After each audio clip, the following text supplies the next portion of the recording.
Panjenengan tahu burung Raja Wali yang dijadikan sebagai lambang Pancasila dalam NKRI oleh para pendahulu kita. Burung elang atau burung Raja Wali atau orang Sunda menyebutnya sebagai manuk dadali. Burung Garuda lambang Pancasila Indonesia ini adalah bukan sekedar burung biasa pada umumnya, melainkan simbol ketangguhan dan kebijaksanaan, serta kebebasan atau kemerdekaan. Kalau panjenengan benar-benar mengerti dan memahami bagaimana burung Raja Wali ini menjalani kehidupannya, panjenengan akan menemukan spiritual hakikat hidup yang bisa mengubah sudut dan cara pandang panjenengan terhadap kehidupan di dunia ini. Yang pertama, burung Raja Wali tidak terbang dalam kawanan seperti burung-burung lain pada umumnya. Dia memilih kesunyian, kesendirian di ketinggian. Ini merupakan filosofi spiritual yang menjelaskan bahwa semakin tinggi kesadaran cinta kasih sayang panjenengan, semakin sedikit orang-orang yang ada di sekitar panjenengan. Ini merupakan filosofi bahwa tidak semua orang bisa mengerti diri panjenengan dan memahami perjalanan panjenengan. Dan itu tidak panjenengan permasalahkan.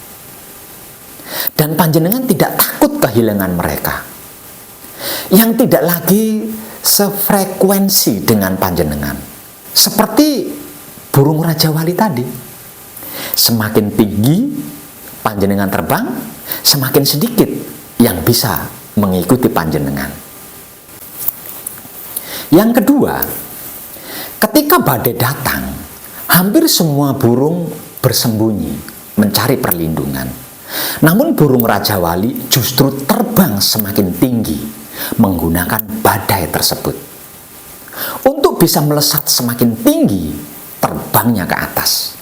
Ini merupakan filosofi bahwa dalam kehidupan, masalah datang bukan untuk menjatuhkan panjenengan, melainkan untuk mengangkat panjenengan ke tingkat kesadaran cinta kasih sayang hidup yang lebih tinggi.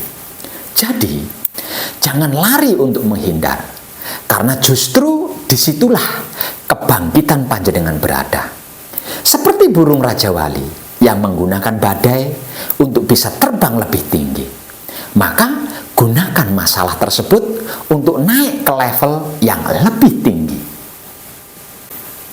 Yang ketiga, ketika burung Raja Wali sudah mencapai usia 40 tahunan, paruhnya mulai membengkok, cakarnya melemah, bulu-bulunya menebal, membuatnya menjadi sulit beraktivitas, apalagi berburu. Dia dihadapkan dengan dua pilihan: menunggu mati atau menjalani proses transformasi yang menyakitkan.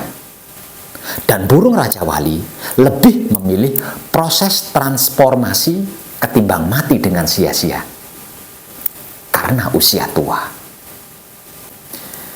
Mencabuti cakarnya, mematahkan paruhnya, dan merontokkan bulu-bulunya. Kemudian tanpa mengeluh, protes dan instruksi, menunggu paruhnya tumbuh kembali, cakarnya tumbuh kembali, dan bulu-bulunya tumbuh kembali. Dengan cara tidak banyak bergerak, yaitu diam dengan sabar. Walau ini proses yang sangat menyakitkan dan menyedihkan. Dan setelahnya, burung Raja Wali bisa hidup lagi selama 30 tahunan lebih. Dengan lebih gagah dan lebih perkasa lagi. Dan suatu ketika, jika dia mengalami hal serupa, dia akan melakukan hal serupa pula. Ini merupakan filosofi bahwa miskin, usia, lemah, atau mungkin penyakitan bukanlah suatu masalah jikalau pilihannya adalah laku spiritual mengkaji diri. Sebab karena ketika sudah mengenal dirinya siapa, dirinya dari mana, dirinya untuk apa, dan hendak kemana dirinya, usia dan penyakitan itu soal pilihan. Artinya, kalau kita tidak memilihnya, ya seperti burung Raja Wali itu tadi, dia lebih hebat dan lebih kuat dari sebelumnya. Yang keempat, burung Raja Wali memiliki penglihatan yang sangat tajam. Bisa melihat target dari jarak yang amat sangat jauh dari ketinggian dia terbang. Hanya dengan cara atau teknik diam memperhatikan target, tanpa menghiraukan hal apapun yang ada di sekitarnya. Setelah target terkunci, dia akan menukik atau menyelam dengan kecepatan tinggi untuk menangkap targetnya.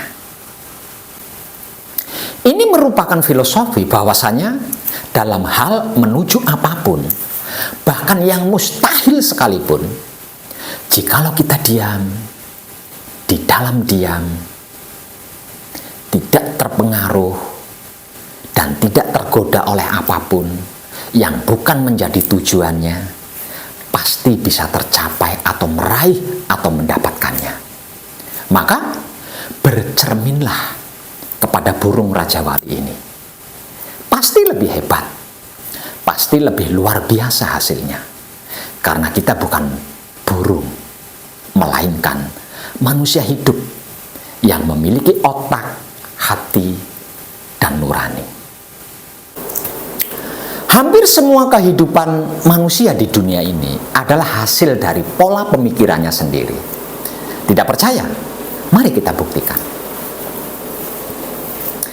Percaya Tuhan atau tidak percaya Tuhan, percaya Tuhan itu ada atau percaya Tuhan itu tidak ada, yakin atau tidak yakin, sebenarnya sama. Coba saja lihat dan perhatikan baik-baik. Ketika panjenengan percaya ada Tuhan, atau ketika panjenengan percaya tidak ada Tuhan, panjenengan masih tetap dalam situasi dan kondisi yang sama. Tidak mengubah panjenengan menjadi sesuatu hal atau mengalami suatu hal. Juga tidak akan menjadikan kredit cicilan panjenengan lunas atau menjadikan pekerjaan panjenengan lebih cepat selesainya dengan sedikit anggaran, atau sebaliknya. Panjenengan percaya dan yakin akan sesuatu hal yang panjenengan tidak mengerti, tidak memahami, dan tidak mengetahui. Saya percaya ini, panjenengan percaya itu. Saya percaya wahyu pancagaib, panjenengan percaya agama. Saya meyakini hidup, panjenengan meyakini Tuhan. Saya melakukan patrap samadi, panjenengan melakukan sembahyang. Itu tidak membuat perbedaan di antara kita. Sama sekali tidak. Panjenengan bisa percaya dan meyakini apapun yang panjenengan inginkan. Ya, semua orang dapat dan bisa percaya serta yakin terhadap apapun yang mereka inginkan. Tidak ada larangan untuk itu. Dan ini tidak perlu dan tidak harus berhubungan dengan kenyataan yang ada. Jikalau panjenengan melihat dan saya tidak tahu, keinginan untuk mengetahui akan timbul di dalam diri saya. Dan kalau keinginan untuk mengetahui ini muncul, timbul di dalam diri saya, maka pencarian pun akan terjadi. Dan ketika pencarian ini terjadi, maka kemungkinan untuk bisa mengetahui pun akan terjadi. Itulah pola pikir. Bukankah begitu, saudara-saudariku? Dan tenang. Saya punya pengalaman terkait ini. yang pernah saya lakukan dengan segenap jiwa raga saya, dengan sepenuh perjuangan pengorbanan sebelum di Wahyu Pancagaib. Sebelum saya mengenal diri saya siapa, dari mana, untuk apa, dan hendak kemana maksudnya. Dan saya berhenti setelah berwahyu Pancagaib. Anggap saja ini sebagai ilmu pengetahuan tambahan dari Wong Edan Bagu untuk kita semuanya. Nggih. Konon Sidratul Muntaha atau Sidratul Muntaha. Sidratul itu kesadaran, Muntaha itu tinggi. Sidratul Muntaha berarti maksud adalah kesadaran tinggi atau kesadaran tertinggi. Seperti apa dan bagaimana itu Sidratul Muntaha atau kesadaran tertinggi? Untuk membuktikan bahwa Tuhan ada atau tidak ada, dibutuhkan atau diperlukan kesadaran tinggi atau kesadaran tertinggi. Dikarenakan Tuhan adalah Maha Tinggi, dan ini tidak ada kaitannya dengan percaya atau tidak, yakin atau tidak. Dikarenakan ini tentang kesadaran tinggi atau kesadaran tertinggi yang sering saya ucapkan sebagai kesadaran cinta kasih sayang hidup. Dalam spiritual, religi maupun keilmuan, untuk mendapatkan kesadaran cinta kasih sayang hidup atau kesadaran tinggi atau kesadaran tertinggi, itu ada 7 tingkatan dzikir yang harus dilaluinya atau harus dilakukannya. Apa itu dzikir? Arti maksudnya dzikir adalah mensucikan. Apa yang disucikan? Dirinya sendiri yang disucikan. Sebab yang dimaksud Tuhan adalah Maha Suci. Jadi, untuk bisa menyaksikan yang dimaksud Tuhan, yang menyaksikan harus suci. Karena yang disaksikan adalah Maha Suci. Pada spiritual apapun label penyebutannya, ada 7 tingkatan dzikir atau 7 tahapan pensucian. Yaitu yang pertama atau ke-1 dzikir lisan, yang kedua dzikir napas, yang ketiga dzikir qalbi, yang keempat dzikir ruh, yang kelima dzikir sir, yang keenam dzikir qafi, dan yang ketujuh adalah dzikir ahfal qafi. Yang pertama atau ke-1 adalah dzikir lisan. Dzikir lisan maksudnya adalah mensucikan lisan dengan cara mengucapkan Tuhan menggunakan lisan maksudnya, secara berulang kali tanpa hitungan atau tanpa dihitung. Contohnya Allah, katakanlah seperti itu. Allah ini diucapkan secara terus menerus, tiada putus, sembari duduk fokus di tempat yang aman, hening, dan nyaman. Sampai kalimat Allah ini memenuhi lisan, sehingga di dalam lisan tidak ada ucapan lain selain kalimat Allah. Dengan ini disebutlah suci lisannya. Ini ranahnya ada di ranah ilmu syariat. Waktunya sampai berapa hari tidak dapat ditentukan. Istilahnya seberapa lakunya, ya sebegitulah yang akan didapatkan. Ada yang 7 hari, ada yang 9 hari, ada yang 21 hari, ada yang 41 hari, ada yang 90 hari, ada yang bertahun-tahun. Bahkan ada yang tidak berhasil sama sekali. Karena tujuan zikir lisan adalah mensucikan lisan.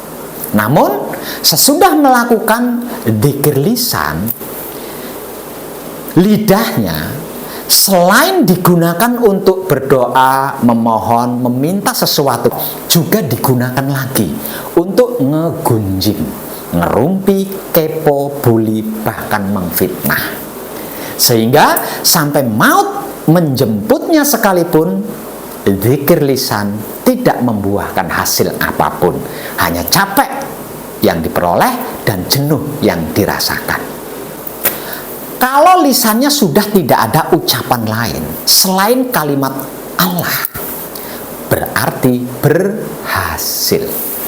Kemudian turun lagi ke level atau tingkat kedua, yaitu dzikir nafas. Dzikir nafas maksudnya adalah mensucikan nafas dengan cara mengucapkan Allah menggunakan nafas yang keluar masuknya diatur melalui hidung. Sampai keluar masuknya napas ini menjadi Allah. Napas yang keluar Allah, napas yang masuk pun Allah. Dengan ini disebut sucilah napasnya. Ini ranahnya ada di ilmu tarekat atau torekot. Kalau keluar masuknya napas sudah Allah, berarti berhasil. Kemudian turun lagi ke level atau tingkat ketiga, yaitu dzikir kolbi. Dzikir kolbi maksudnya adalah mensucikan hati atau batin dengan cara mengucapkan Allah menggunakan batinnya sampai hatinya dipenuhi dengan Allah, tidak ada yang lain, terutama kemelekatan hilang, berganti menjadi Allah. Dengan ini disebut sucilah hatinya. Ini ranahnya ada di ilmu hakikat. Kalau di dalam hatinya sudah dipenuhi dengan Allah, berarti berhasil. Kemudian turun lagi ke level atau tingkat keempat, yaitu dzikir ruh. Dzikir ruh maksudnya adalah mensucikan 4 anasir atau saudara 4 dengan cara menghayati Allah, meresapi Allah, atau menjiwai Allah sampai Allah ini merasuk ke dalam jiwa dan raga, sehingga tidak lagi berego, pamrih, dan arogan, karena gerak-geriknya menjadi Allah. Gerak-geriknya adalah Allah. Dengan ini disebut sucilah jiwanya. Ini ranahnya ada di ilmu tasawuf. Kalau gerak-geriknya sudah menjadi Allah, berarti berhasil. Kemudian turun lagi ke level atau tingkatan kelima, yaitu dzikir sir. Dzikir sir maksudnya adalah mensucikan hawa nafsu untuk mempertahankan Allah agar supaya tetap berada di dalam diri dengan cara menjaga kesucian lisan, kesucian nafas, kesucian kolbi, dan kesucian jiwa sampai tidak lagi tergoda oleh keinginan apapun dan tidak lagi terpengaruh dengan keadaan apapun. Dengan ini disebut sucilah nafsunya. Ini ranahnya ada di ilmu ma'rifat. Karena nafsunya tidak lagi tergoda oleh keinginan apapun dan tidak lagi terpengaruh dengan keadaan apapun, maka akan mengetahui ilmu-ilmu pengertian dan pemahaman tentang apa dan bagaimana itu yang disebut dan dimaksud Allah. Sebab karena itu secara awam dan umum disebut sebagai ilmu ma'rifatullah. Maksudnya mengetahui ilmu-ilmu pengertian dan pemahaman tentang apa dan bagaimana itu yang disebut dan dimaksud Allah, bukan menyaksikan Allah. Kalau nafsunya tidak lagi tergoda oleh keinginan apapun dan tidak lagi terpengaruh dengan keadaan apapun, berarti berhasil. Kemudian turun turun lagi ke level atau tingkat keenam, yaitu dzikir khafi. Dzikir khafi maksudnya adalah mensucikan diri dengan cara mempraktekkan dan menerapkan ilmu-ilmu pengertian dan pemahaman tentang apa dan bagaimana itu yang disebut dan dimaksud Allah pada setiap perilakunya, sesuai dengan apa dan bagaimana itu yang disebut dan dimaksud Allah yang sudah diketahuinya, sehingganya dapat merasakan keberadaan Allah yang selalu bersamanya dalam situasi dan kondisi apapun serta bagaimanapun. Dengan ini disebut sucilah dirinya. Ini ranahnya ada di ilmu tauhid. Kalau di dalam kehidupannya sudah dapat dan bisa merasakan keberadaan Allah yang selalu bersama dalam sikon apapun dan bagaimanapun, berarti berhasil. Kemudian turun lagi ke level ketujuh atau tingkatan terakhir, yaitu zikir ahfal khafi. Zikir ahfal khafi maksudnya mensucikan kehidupan dengan cara menyelaraskan dan mengkoneksikan dirinya yang sudah lengkap tadi dengan alam semesta seisinya, agar supaya dapat menyaksikan yang dimaksud Allah hingga bisa menyatu atau manunggal dengan yang dimaksud Allah. Di sini dibutuhkan kerjasama atau kemanunggalan atau persatuan saudara atau sedulur empat dan pancernya, yang berarti membutuhkan kunci paweling, asmo, mijil, dan singkir alias wahyu pancagaib yang dipraktekkan menggunakan sikap dan sifat aslinya wahyu pancagaib itu sendiri, yaitu wahyu pancalaku. Kalau tidak, mau dengan apa? Mau lewat mana? Dan menggunakan cara apa? Ranah ini ada di ranah sesat, ada di ranah kafir, ada di ranah musyrik, ada di ranah gila, ada di ranah sinting, ada di ranah gemblung, dan ada di ranah edan.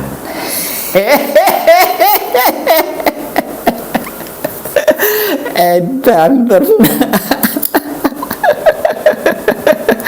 Itulah pengalaman masa lalu saya yang berhasil mengantarkan saya sampai di titik manunggal jati saat ini. Dan saya Wong Edan Bagu mengucapkan selamat rahayu serta terima kasih.